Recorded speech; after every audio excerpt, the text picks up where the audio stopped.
నీతిని అనుసరించి నడుచుకొనుడి. యెషయా 56:1. నీతిమంతుల నివాస స్థలమును దేవుడు ఆశీర్వదించును. పట్టపగలకు వరకు వేకో వెలుగు తేజరిల్లునట్లు నీతిమంతుల మార్గం అంతకంతకు తేజరిల్లును. యెహోవా నీతిమంతులను ఆకలిగొననీయడు. నీతిమంతుని జ్ఞాపకం చేసుకున్నట్టు ఆశీర్వాదకరమగును. నీతిమంతుని నోరు జీవపు ఊట, నీతిమంతుని నాలుక ప్రశస్తమైన వెండి వంటిది. నీతిమంతులు ఆశించినది వారికి దొరుకును. నీతిమంతుడు ఎన్నడను కదిలింపబడడు. నీతి మరణం నుండి రక్షించును. నీతిమంతుని పిల్లలు వాని తదనంతరము ధన్యులగుదురు.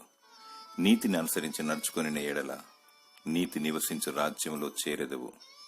నీతిమంతులు మాత్రమే దానిలో ప్రవేశింతురు. దేవుడు నిన్ను నీతిమంతునిగా తీర్చి దీవించునుగాక. ఆమేన్.